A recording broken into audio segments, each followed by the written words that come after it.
Hello दोस्तों, नमस्कार। Select IQ में आपका एक बार फिर से स्वागत है। कैसे हैं आप? हम आशा करते हैं आप स्वस्थ होंगे, मस्त होंगे, मन लगा के पढ़ाई तो कर ही रहे होंगे। जैसा कि आपसे हमने वादा किया था कि कॉमनवेल्थ गेम जैसे ही संपन्न होगा वैसे ही हम आपके लिए एक नई वीडियो ले आएंगे जिसमें पूरा का पूरा आपको एक एक ही स्लाइड में संपूर्ण अध्ययन करा दिया जाएगा। कॉमनवेल्थ गेम तो 2 तारीख को खत्म हो गए थे, लेकिन हम आज ये 5 तारीख को शूट कर रहे हैं क्योंकि लाइट की थोड़ी दिक्कत थी, थोड़ी प्रॉब्लम थी, तो इसलिए हम लोग शूट नहीं कर पाए। तो आइए हम लोग शुरू करते हैं अपना आज का नया टॉपिक, एक कॉमनवेल्थ गेम के बारे में। इसमें हमने आपको उन पॉइंटों को लिया है जो परीक्षा के लिहाज से हमारे दृष्टि से अच्छे हैं और पॉइंट टू पॉइंट हैं। बाकी अगर आप किसी मैगजीन या पत्रिका को फॉलो करते हैं तो आप उसको निश्चित पढ़ लीजिएगा, उससे आपकी जो तैयारी है और स्ट्रांग हो जाएगी। इसमें कुछ ऐसे पॉइंट हैं जो बीते जो हमने वीकली जो करंट अफेयर्स लिया था उसमें हमने बाकायदा डिस्कस किया है। जैसे जैसे पदक आते गए हैं वैसे वैसे उसमें हमने डिस्कस कर लिया है। अगर आप ज्यादा ब्रॉड में पढ़ना चाहते हैं तो उसको एक बार आप देख लेना। बाकी इतने में आपको वनडे कॉम्पिटेटिव हो चाहे पीसीएस लेवल का हो, हमारी पूरी कोशिश ये रही है कि इसमें वो चीजें क्लियर हो जाएं। तो आइए हम लोग अपना कॉमनवेल्थ गेम का ये टॉपिक अपना पूरा करते हैं। जैसे कि हमने आपको बताया कि कॉमनवेल्थ गेम 2026 का पहला क्वेश्चन बनता है साथियों कि इसका आयोजन कहाँ हो रहा था और ये किस नंबर का खेल है। तो इसका आयोजन हो रहा था ग्लासगो में। ग्लासगो कहाँ पड़ता है साथियों? स्कॉटलैंड में। कहाँ पड़ता है साथियों? स्कॉटलैंड में। फिर एक क्वेश्चन बनता है साथियों कि पूछता है किस नंबर का हो रहा है, तो 23वें नंबर का आयोजन हो रहा है साथियों। किस नंबर का आयोजन हुआ साथियों? तो 23वें नंबर का आयोजन हुआ है।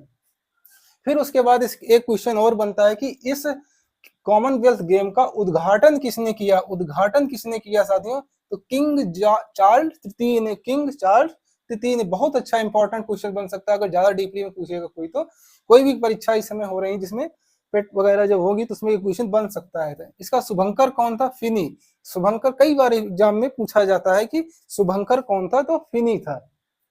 इसका आयोजन कब से कब तक चला था ये देख लेते हैं। 2000 सॉरी, इसका आयोजन जो हुआ था 23 जुलाई से 2 अगस्त के मध्य चला था। कितने? 23 जुलाई से 2 अगस्त। 23वां हमारा आयोजन था, 23 जुलाई से 2 अगस्त तक चला था। ऐसे कुछ आप वैल्यू एडिशन करके इसमें आप ऐड कर सकते हैं, माइंड में आप माइंड मेकअप कर सकते हैं, जिसमें आपको 23वां आयोजन और 23 जुलाई 23 जुलाई 2 अगस्त को संपन्न हुआ था, 23 जुलाई को प्रारंभ हुआ था। सर्वाधिक पदक तालिका में कौन स्थान पे रहा है? तो ये बहुत इंपॉर्टेंट क्वेश्चन बन सकता है। इंपॉर्टेंट इसलिए बन सकता है कि अगर 2-3 ऑप्शन में दे दिया 3 देशों 4 देशों के नाम, तो उसमें थोड़ा टिक करना आसान रहेगा अगर इसको हम समझ लेंगे। जिसमें पहला स्थान लाते हैं ऑस्ट्रेलियाई टीम, ठीक, उसके बाद इंग्लैंड, फिर तीसरा कनाडा, फिर चौथा अपना स्थान आता है भाइयों भारत का। इस बार भारत का चौथा स्थान इसलिए भी रहा क्योंकि कई सारे खेल इसमें शामिल नहीं किए गए थे, इसलिए। नहीं तो भारत इसके पहले जब दिल्ली में आयोजन हुआ था तो सबसे ज्यादा सेकंड स्थान पे आया था, ठीक। तो इस बार चौथे स्थान पे अपना स्थान, अच्छा स्थान रहा, चौथे स्थान पे रहा है। तो आइए अब भारत के पर्सपेक्टिव में पढ़ लेते हैं कि भारत से संबंधित कौन कौन से क्वेश्चन एग्जाम में बन सकते हैं। तो पहला, जैसे हम भारत के संबंध में समझे तो पहला तो यही समझ लेते हैं कि पदक तालिका में कौन से स्थान पे रहा है। पदक तालिका में कौन से स्थान पे रहा? तो पदक तालिका में चौथे स्थान पे रहा। कैसे रहा? 4 गोल्ड को लेकर रहा, 17 सिल्वर लेके रहा, 9 कांस्य को ब्रॉन्ज मेडल को लेके रहा, 9 ब्रॉन्ज, 17 सिल्वर और 13 गोल्ड मेडल लेके आया। सबसे ज्यादा गोल्ड मेडल इस बार साथियों आया है तो बॉक्सिंग में आए। एक दिन में 7 गोल्ड मेडल लेके आए बॉक्सिंग में। इस बार बॉक्सिंग का अगर पूछा जाए सर्वाधिक गोल्ड मेडल किस खेल में आया, तो बॉक्सिंग में। नोट डाउन कर लेना, यहाँ पे शायद हमने नहीं लिखा है ये। तो पदक तालिका को समझ लेते हैं। पदक तालिका में चौथे स्थान पर रहा, 13 गोल्ड, 17 सिल्वर और 9 कांस्य के साथ लेके, ठीक साथियों। इसी के बाद हम समझते हैं कि सबसे पहले हमारे पास पदक किसने लेके आया। तो पहला पदक जो आया था झंडू कुमार लेके आए थे, ब्रॉन्ज में लेके आए थे। कौन लेके आया था? झंडू कुमार लेके आए थे, ब्रॉन्ज में लेके आए थे। और सेकंड पदक आया था मीरा कुमारी चानू के साथ।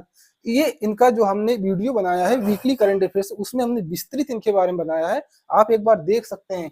ये एक ऐसी महिला है जो हैट्रिक लगा चुकी है गोल्ड मेडल की।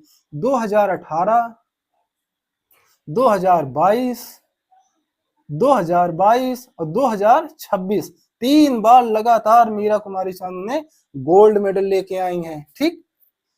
उसके बाद एक क्वेश्चन यहाँ से बन सकता है साथियों कि पैरा एथलीट जो लोग होते हैं उनसे कौन सबसे पहले लेके आया था? शर्मिला धनखड़ लेके आई, शर्मिला धनखड़ लेके आई साथियों, गोल्ड मेडल लेके आई।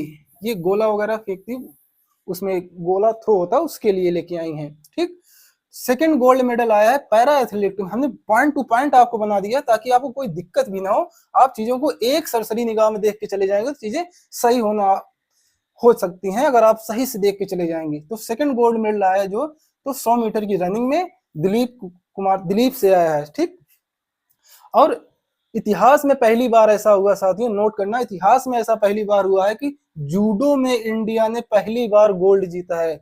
किसने, किस खेल में? जूडो में फर्स्ट टाइम गोल्ड लेके आए हैं, अस्मिता डी लेके आए हैं। ठीक, कौन लेके आया? अस्मिता डी लेके आए हैं। इस बार नीरज चोपड़ा का प्रदर्शन थोड़ा सा डाउन रहा है, जिसमें हमारे पास सिल्वर आए हैं, और गोल्ड किसके पास गया है? श्रीलंका के पास। पाकिस्तान वाला इस बार तो क्वालिफाई भी नहीं कर पाया साथियों। ठीक, तो आगे बढ़ते हैं इस श्रृंखला में, देखते हैं कि अब इसका ध्वजवाहक जो कौन रहा है? ध्वजवाहक रहे हैं मीरा कुमारी चानू रही। कौन रहा साथियों? मीरा कुमारी चानू रही। शुरुआत इस बार किसने की थी साथियों? तो मीरा कुमारी चानू ने की थी। एक क्वेश्चन, प्यारा क्वेश्चन बनता है साथियों, अगर आपसे परीक्षा में पूछा जाए कि ध्वजवाहक का शुरुआत किसने किया साथियों? मीरा कुमारी चानू ने। समापन ध्वजवाहक कौन थी? जेम्सी लैम्बोरिया थी। कौन थी? जेम्सी लैम्बोरिया थी। ठीक, तो ध्वजवाहक, समापन और शुरुआत आप याद रखना। इस मीरा कुमारी शुरुआत किया था, शुरुआत की थी, और लंबोरिया ने समापन किया था। लंबोरिया ने समापन किया था। हमने ऊपर नीचे इसलिए कि स्टार्टिंग में मीरा कुमारी चानू, लंबोरिया आप लगा सकते हैं। और वेरी वेरी इंपॉर्टेंट क्वेश्चन ये बन सकता है किसी भी एग्जाम के लिए कि 2030 का कॉमनवेल्थ गेम का आयोजन किस देश में होने वाला है? तो वो प्यारा देश अपना भारत है। इस बार भारत में आयोजन होने वाला है 24th नंबर का 24वां जो कॉमनवेल्थ गेम होगा भारत में होने वाला है साथियों। तो इसकी मसाल किसको दी गई है? खेल समापन के बाद जिस देश में खेल का आयोजन होगा उस देश को मसाल दी जाती साथियों। तो इस बार की मसाल किसे दी गई है साथियों? तो पीटी ऊषा को दी गई साथियों, पीटी ऊषा को दी गई। कमेंट करके बताइए आप लोग कि पीटी ऊषा का संबंध किस खेल से है। उम्मीद करते हैं वीडियो पसंद आई होगी। वीडियो पसंद आई तो शेयर और लाइक सब्सक्राइब करना ना भूलें। जय हिंद साथियों, धन्यवाद।